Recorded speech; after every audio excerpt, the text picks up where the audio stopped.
Hi everyone, welcome to my channel gardening with Sunita. ये है मेरा नटखट टिट्टू और ये बहुत ही खूबसूरत बेहतरीन फ्लावर प्लांट जो कि क्रिसमस के टाइम में ही हमारे गार्डन में ये दिखाई देते हैं। फूलों से भरे हुए क्रिसमस लेडी का फ्लावर प्लांट, जिसे स्नोफ्लेक के फ्लावर प्लांट के नाम से जाना जाता है। तो आज मैं ग्रीन नेट की मदद से 2 फर्टिलाइज़र शेयर करने वाली हूँ। बहुत सारे फूलों वाले पौधे में कलियां आ गई है, अब आ गई है इसमें विशेष फर्टिलाइजर डालने का। तो आपको लेना है सबसे पहले ये आपके गार्डन से ही निकला हुआ ग्रीन नेट, जो बहुत ही यूज़फुल चीज़ होता है, गर्मियों में तो काम आते ही हैं। और अब आइए ये वेस्ट मटेरियल से मैं आपको फर्टिलाइज़र बनाना बताती हूँ फूलों के लिए। अपने गार्डन में डालने के लिए मैं 2 आसान तरीके से फर्टिलाइज़र बनाना आप लोगों के साथ शेयर करूँगी, जो कि बहुत ही ज़रूरी है। विंटर फ्लावरिंग प्लांट में वो डालना ही चाहिए, तभी आपके फ्लावर प्लांट में बहुत ही सुंदर से फ्लावरिंग होगी। ऐसे तो ये जो फर्टिलाइज़र है ये ऑर्गेनिक मटेरियल से बना हुआ है, जो मिट्टी को रिच तो बनाता ही है और इको फ्रेंडली भी है। और प्लांट्स की ग्रोथ के लिए, उसकी रूट की ग्रोथ के लिए ये परिपूर्ण है। और ऐसे बहुत सारे चीज़ों की ज़रूरत होती है पौधे में, जो कि ये पूरा कर सकता है। और ये एक प्राइमरी कंपोस्ट इसे आप बोल सकते हैं, जो बिगिनर्स फ्रेंडली है। ये उन्नत तरीके से यदि आप बनाना चाहते हो और भी अच्छा, तो मैं इसका भी वीडियो आप लोगों के साथ शेयर करूंगी।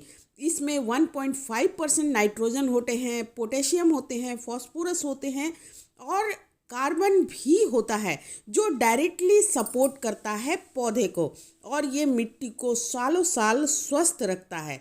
अगर आप ये कंपोस्ट का अपने गार्डन के फ्लावर प्लांट में यूज़ करते हो तो सालों साल आपके प्लांट की मिट्टी बहुत अच्छी बनी रहेगी और आने वाले समय में आपके गार्डन बहुत ही खूबसूरत लगेंगे। और आप इस सब चीज़ों का यूज़ करके पर्यावरण की हेल्थ को भी आप ठीक रख सकते हो। जैसा कि आप पिक्चर में देख रहे हैं, मेरे गार्डन का सारा फूल मैंने आप लोगों के साथ शेयर कर दिया है। अब उसका फर्टिलाइज़र भी देख लीजिए, बहुत आसान है बनाना। तो आपको लेना है सबसे पहले ये आपके गार्डन से ही निकला हुआ ग्रीन नेट, गर्मियों में तो काम आते ही हैं। और अब आइए ये वेस्ट मटेरियल से मैं आपको फर्टिलाइज़र बनाना बताती हूँ फूलों के लिए। और ग्रीन नेट की लंबाई चौड़ाई आप कितना फर्टिलाइज़र बना रहे हो उसके ऊपर डिपेंड करता है।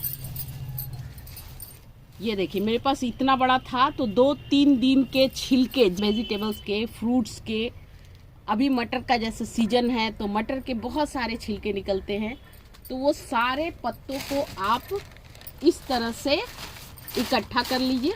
मैंने कर लिया है इकट्ठा, आप देखिए इसमें, और बिल्कुल फ्रेश है। आप चाहे तो इसे गाय को भी खिला सकते हैं। कोई मिलावट नहीं है, कोई भीगा हुआ कचरा इसमें नहीं है, सिर्फ और सिर्फ वेजिटेबल्स और फ्रूट्स के छिलके हैं, जैसा कि आप देख रहे हैं।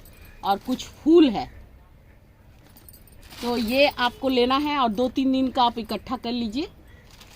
और इसमें कुछ भी गीला मत डालिए। इस तरह से ग्रीन नेट को बिछाना है।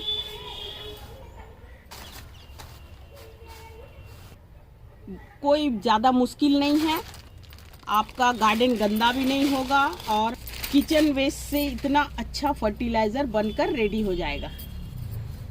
इस तरह से सारे को रख लेना है।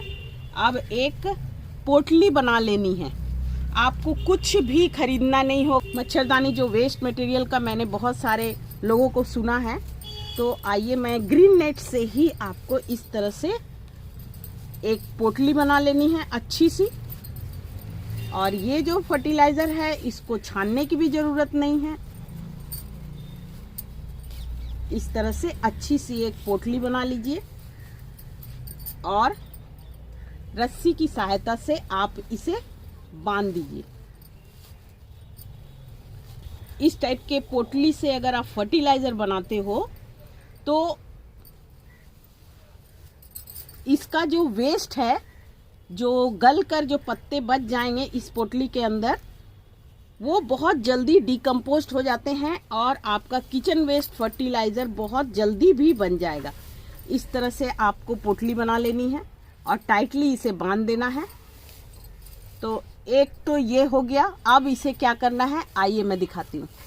अब आपको कम से कम 10 लीटर की बाल्टी लेनी है, क्योंकि इतना ज़्यादा इसमें छिलका है। उसी हिसाब से आपको बड़ी बाल्टी लेनी है। छिलका कम है तो आपको छोटी बाल्टी लेनी है। और इस तरह से इसमें पानी भर देना है और इसे आपको अच्छी तरह से डुबा देना है। और इसे आपको कम से कम 2 दिन तक छोड़ देना है, इसी तरह पानी में डूबा हुआ। इसमें जो पानी निकलेगा उसमें आप दुगना पानी मिलाकर इस फर्टिलाइज़र का उपयोग अपने पौधों के लिए आप कर सकते हो। चलिए दूसरा फर्टिलाइज़र मैं बनाना बताती हूँ आपको।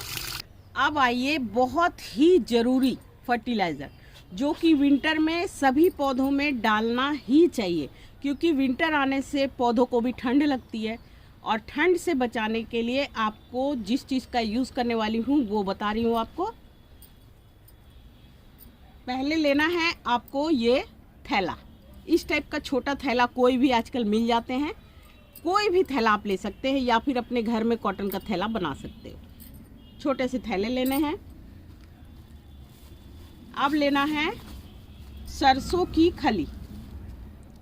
सभी गार्डनर जानते हैं इसमें गर्मी होती है और पौधों के लिए अभी ठंड में। और ये सरसों की खली मैं पाउडर टाइप की अपने पौधे में नहीं देती हूँ। इस टाइप की मुझे प्योर लगता है, इसलिए मैं इसका यूज़ करती हूँ। तो आपको सरसों की खली लेनी है और ये 40 रुपये किलो किसी भी नर्सरी में या किसी भी जहाँ पे पशुओं को चारा मिलता है वहाँ पे पाए जाते हैं। तो ये सरसों की खली लेनी है। उसके बाद लेना है आपको ये नीम की खली। ये आपके पौधे के रूट को सुरक्षित रखेगा और कोई भी फंगस लगने नहीं देगा। फूल बहुत ही सुंदर आएंगे, कोई भी कीड़े मकोड़ों का अटैक होने नहीं देगा। और सबसे बड़ी बात है, रूट को सुरक्षित रखेगा। और जिस पौधे के रूट सुरक्षित होते हैं वो प्लांट हेल्दी होता है। तो आपको कैसे लेनी है ये भी देख लीजिए आप लोग। किसी भी चीज़ से आप नाप लीजिए, ये बहुत इम्पोर्टेंट है। ज़्यादा कम नहीं होना चाहिए। तो मैंने ऐसे कुल्हड़ लिया है और ये कुल्हड़ से जब मैं एक नीम की खली डालूंगी, एक कुल्हड़ नीम की खली है, आप 2 भी ले सकते हैं, उसी टाइप का आपको हिसाब लेना है। और 2 ग्लास आपको सरसों की खली लेनी है। आप इसे बहुत ज़्यादा मात्रा में बना लीजिए ताकि विंटर में आप इसका यूज़ कर पाएँ। मैं 4 ग्लास इसमें सरसों की खली ले रही हूँ।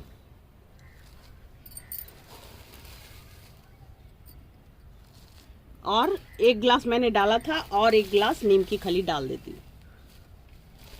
2 ग्लास आपको नीम की खली डालनी है इस टाइप से। और देखिए ड्राई फॉर्म में गिर भी नहीं रहा है ये। इसकी भी एक पोटली बना लेनी है। कोई छानने का झंझट नहीं, कुछ भी झंझट नहीं। और ये छोटा पोटली है, इसलिए छोटे बाल्टी आपको लेने हैं और उसमें इसे डाल देना है। अब आइए मैं इसमें पानी भर लेती हूँ।